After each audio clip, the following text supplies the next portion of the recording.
आप सभी को गुड मॉर्निंग। काशी हिंदू विश्वविद्यालय में ठीक है शोधार्थियों का पीसफुल प्रोटेस्ट चल रहा है। देखते हैं क्या हो रहा है और क्या किस मुद्दे को लेकर ये। नमस्कार बंधु, क्या है मुद्दा?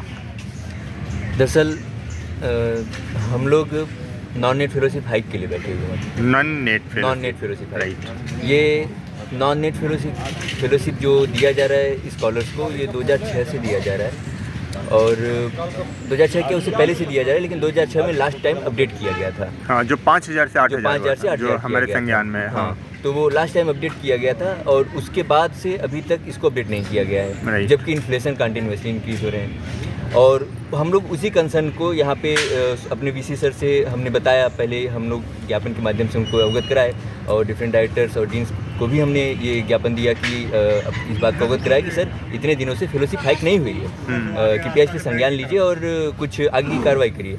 बट एकदम निग्लिजिबल रिस्पांस है, ना कोई अपडेट, ना कोई पूर्व सूचना, कुछ नहीं दिया गया। तो इस रीज़न से हम लोग बाध्य हो गए कि अब हम लोग एक अवेयरनेस प्रोटेस्ट मार्च निकालेंगे। तो अवेयरनेस प्रोटेस्ट मार्च हम लोग लंका गेट से यहाँ तक के लिए कल निकाले थे और यहाँ पे इस उम्मीद पे आए कि यहाँ पे कोई हमको एक हाई अथॉरिटी मिलेगी, एक एडमिनिस्ट्रेशन का कोई व्यक्ति मिलेगा जो कि हमसे अच्छे से बात करेगा, हमारी बात को समझेगा और फिर उसके बाद हमारी बात को फर्दर कंटिन्यू करेगा। पर कल तो और भी नेग्लिजिबल रिस्पांस था, एडमिनिस्ट्रेशन का कोई व्यक्ति ही मिलने नहीं आया। तो उस वजह से हम लोग मजबूर हो गए कि अब या तो फिर इस फेलोशिप को अब बढ़ाइए और नहीं तो फिर हमारे पास और कोई रास्ता नहीं है, हम यहीं पे कंटिन्यू तब तक रहेंगे। एक बात बताइए मुझे, जब ये अपडेट हुआ था 2006 बता रहे हैं ना 8000, उस समय जीआरएफ कितना था? उस वक्त जीआरएफ भी 8000 था, उसी के इक्विवेलेंट था, लगभग 8 से 12 हज़ार के लगभग था। और आज जीआरएफ आज वो 43,000 तक का सफर तय कर लिया है और ये जैसे लगता है कि लोग आंख मूंदे हुए हैं। अच्छा, आप लोगों ने कुछ ज्ञापन यूजीसी को दिया कि नहीं? यूजीसी को भी ज्ञापन दिया गया है। यूजीसी को ऑन हैंड ज्ञापन दिया गया है। अच्छा, और मेल भी किया गया है। कोई मेल का रिस्पॉन्स आया? कोई भी मेल का रिस्पॉन्स यूजीसी भी नहीं दे रही है, ना ही कोई मेल का रिस्पॉन्स हमारे वीसी सर दे रहे हैं। वीसी सर को भी मेल किया गया है, यहाँ के एक एडमिनिस्ट्रेशन को मेल किया गया है, पर किसी ने कोई रिस्पांस नहीं दिया। जैसे लग रहा हो कि जैसे आंख मूंद लिए हैं या फिर ये लोग चाहते ही नहीं कि बढ़े। नॉन-नेट से रिलेटेड और भी जो ऑर्गेनाइजेशन है जो फेलोशिप हाइक के लिए बात करते हैं सोशल मीडिया पे, वो भी जाकर डायरेक्टली मैनुअल ऑफलाइन मिले उनसे, यूजीसी के चेयरमैन से। वो भी कहा है ठीक है, इस पर मतलब फर्दर इस पर कुछ डिस्कशन नहीं, लेकिन वो भी जो है पड़ा हुआ। अच्छा, आप लोग से एक मतलब और बात कर रहा हूँ कि जैसे मान लीजिए कि वाइस चांसलर और यूजीसी के चेयरमैन आपसे बात करने के लिए राजी हो गए, तो आपका क्या रहेगा?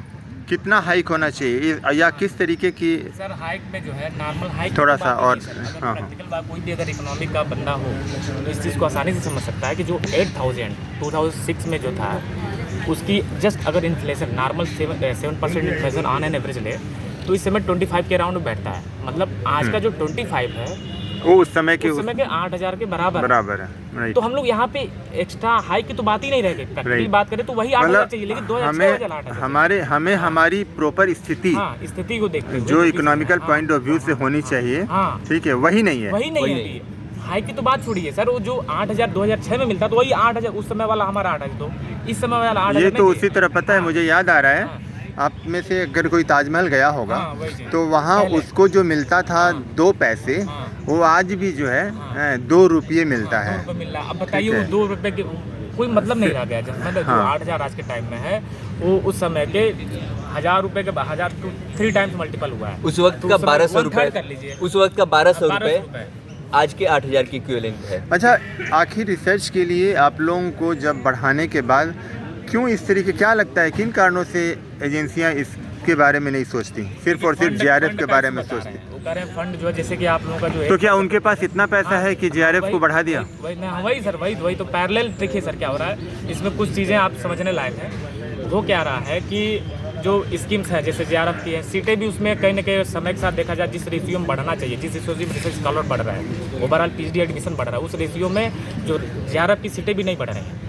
वो तो परसेंटेज में फिक्स कर दिया। हाँ, फिक्स कर दिए हैं और वो भी मतलब उस प्रपोर्शन में, जबकि आपको उसी प्रपोर्शन में बढ़ाना होता है। पता चल रहा है कि ज़्यादा, इस वजह से क्या हो रहा है ज़्यादा से ज़्यादा नॉन नेट पे जा रहे हैं, नेट लेकर के जा रहे हैं केवल। अब उनको क्या कर दिया जा रहा है, एक सस्ते रिसर्च स्कॉलर के तौर पे यूज़ किया जा रहा है, काम कराया जा रहा है सेम सर, सेम बंदा वही काम कर रहा है लैब में, डे नाइट बैठ के वो भी एक्सपेरिमेंट कर रहा है, उसका इक्विवेलेंट वो भी कर रहा है, बट इतना ज़्यादा कंट्रास्ट आ गया है ना फेलोशिप में, गैप बहुत ज़्यादा हो गया। नहीं, और हम लोग दूसरी नहीं चीज़ चाहते कि जनाब दिखता है वो। ठीक है, वो नेशनल लेवल का कंपटीशन लेकर गया है, लेकिन जो गैप बहुत ज़्यादा कंट्रास्ट हो गया, इसको हम चाहते हैं कि हमें डिसेंट अमाउंट ऑफ फेलोशिप हम भी डिजर्व करते हैं। टॉप नहीं, निश्चित ही, क्योंकि इंस्टीट्यूट ऑफ एमिनेंस में आते हैं, not like other central university. Sir इस बेसिस पे अच्छा, दूसरी बात हम ये कहेंगे कि जैसे आप लोग किस डिपार्टमेंट के रिसर्च स्कॉलर्स हो? फिजिक्स बॉटनी हर डिपार्टमेंट ओके, सारी फैकल्टी है। मेरा ये कहना है कि जैसे हम ऑल इन एवरेज, चूँकि मैं रिसर्च स्कॉलर रहा हूँ, तो जो बच्चे रिसर्च JRF वाले कर रहे हैं और जो नेट वाले कर रहे हैं, जो नन फेलोशिप वाले हैं, क्या आपको उसमें अंतर दिखता है? क्योंकि आप लोग उसी खेमे में हैं।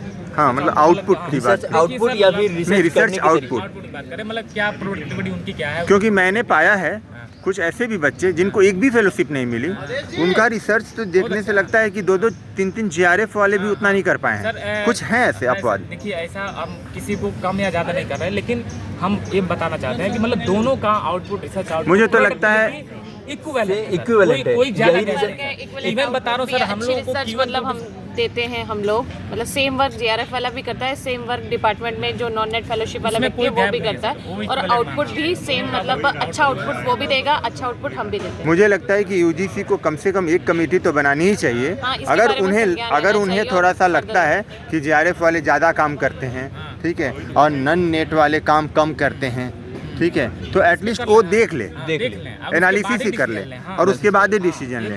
आप हम डिजर्व की बात इसी बेसिस पे कर रहे हैं कि जब हाँ, हमारा वर्क आउटपुट सेम है, बिल्कुल एटलीस्ट जो है, तो हम नहीं कर रहे आखिर उनको नेशनल लेवल का एग्जाम क्रॉस करके आ रहे हैं, 2-4 नंबर सही से जो भी हो, नहीं, उन्हें तो उसमें नहीं जाना चाहते। उन्हें तो उसका फायदा असिस्टेंट प्रोफेसर से भी मिलेगा, मिल रहा, हर जगह उनको रिलैक्सेशन है दुनिया, वो चीज़ लेकिन सही है। नेट JRF मिलने के पीछे का कारण तो रिसर्च ही तो है। वही चीज़ का नाम मेन होता है फेलोशिप को देना, फेलोशिप के माध्यम से रिसर्च की गुणवत्ता बढ़ाना। अच्छा, तो जानते जब क्या वही है? रिसर्च की गुणवत्ता हम लोगों से कितनी मतलब एक हास्यास्पद बात है कि 8,000 दे करके हम लोग से एक्सपेक्टेशन किया जा रहा है कि हम यहाँ का रिसर्च आउटपुट, मतलब उसमें Q1 Q2 लोग जो हाई लेवल इम्पैक्ट फैक्टर में हम पब्लिश करें, मतलब वो कब करें, वो पब्लिश करने के बाद हमें इनसे कुछ एक प्रमोशन के तौर पे प्रोत्साहन राशि दी जाएगी, 34,000 दिए हैं, और उसमें कंडीशंस ऐसी लगी हुई हैं कि जो अवेल करा पाना, एक बंदा अपने जो PhD करता है, मैं जानता हूँ साइंस को लेकर, नहीं यार, साइंस को लेकर आपके पास पैसे नहीं है, तो कहाँ से इक्विपमेंट लेंगे? पहले आप पैसा तो दो, उसके बाद मैक्सिमम मतलब 90% जनरल जो है वो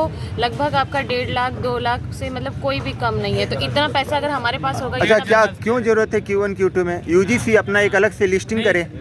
वो सर इन्होंने कंडीशन बनाई है कि Q1 Q2 में आपका आर्टिकल आएगा, तो उसके लिए तो Q1 Q2 के लिए पैसा तो देना ही देना होगा। देना होगा, और उसके लिए हमारे पास सिर्फ 8,000 है। 8,000 में हम सर्वाइव करें, केमिकल मंगाएं, एक्सपेरिमेंट करें, या फिर पैसा दें?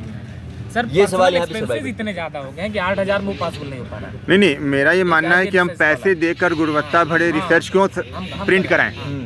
जैसे वही बात होगी सर, आपको जो है, आपको पहलवान बनाने से पहले जो आप खुद पहलवान बनो, मेडल लाओ, फिर आपको मिलेगा, समझ रहे? उसके बाद आपको कोई उसके पहले सपोर्ट नहीं देंगे आप। इसीलिए इतना पॉपुलेशन के बाद बहुत मेडल मिल भी नहीं पा रहा। वही कर रहा हूँ, अभी सी बात है, आप पहले से उसको कुछ हेल्प, आपने कुछ मतलब मांगों को मतलब पॉइंट आउट किया है? हमारे मांग जो है वो सीधे जेन्युइन तौर पे सीधे पॉइंट आउट है। हमारी सिर्फ फाइनल रिक्वेस्ट यही है कि हम एक equitable amount, We request your favor to revise the non-net fellowship and its duration up to defined limit. That is 25,000 up to 5 years. Right. 25,000 depend on the inflation chart. That is from 2006 to 2022. देखिए, बच्चों ने एक graph बनाया है, finance, शायद ये हमें लगता है कि जो फाइनेंस मिनिस्टर हैं वो सिर्फ आती हैं और यूं ही चली जाती हैं। ज़रा फाइनेंस मिनिस्टर को ये देखना चाहिए कि इस ग्राफ को तो समझ ही सकती हैं कि 2006 से लेकर 2022 तक जिस एकेडमिक सिनेरियो में वो आकर भाषण देती हैं, उनमें बच्चों की क्या स्थिति है, जो खास करके गुणवत्ता भरे रिसर्च के लिए यहाँ पे आते हैं और काम करते हैं। और ये जैसे मेरा तो ये मानना है कि जैसे ही आपने 25,000 रखा है ना, ठीक है, इसके बाद जैसे ये सारे बढ़ता है लोगों का, ठीक है, तो इनमें भी इंक्रीमेंट हो, 2000 ही हो, 4000 ही हो, ठीक है। Definitely, वो क्यों? क्योंकि हमें कम से कम ये लगे कि हम उसी राह में हैं। टाइम टू ठीक टाइम है, उसका हमें तो फिक्स कर दिया गया, हाँ हम फिक्स पैमाने पे हैं और कारवां बढ़ता चला जा रहा है। बिल्कुल। चलिए आप लोगों की रेगुलर मतलब एक सर्टेन इंटरवल पे रेगुलर बेसिस पे उसका बिल्कुल update नहीं किया गया। बिल्कुल ऐसा होना ही ये चाहिए। हर जगह हर सेक्शन में गवर्नमेंट सेक्टर जो भी एम्प्लॉय के लिए एक जो कवच महंगाई भत्ता बोला जाता है, बिल्कुल, बिल्कुल, वो सारी बिल्कुल। चीजें उसको ऐड करके उसकी सैलरी के देती है, यही एकदम reason है एज इट इज हम लोग अपने हाँ इसमें प्रोटेस्ट में भी सिर्फ और सिर्फ डिमांड के तौर पे 2 ही चीज़ रखे हैं कि फेलोशिप को 25,000 किया जाए और उसकी अमाउंट को टाइम टू टाइम रिवाइज किया जाए। बस यही है हमारा, और कोई नहीं सही है। चाहूँगा कि आपकी बात सुनी जाए और जितनी जल्दी हो सके आपको उस जगह पे उस समय देने के लिए बाध्य किया जाए जिसके लिए आप यहाँ पे एनरोल्ड हैं। बहुत बहुत धन्यवाद।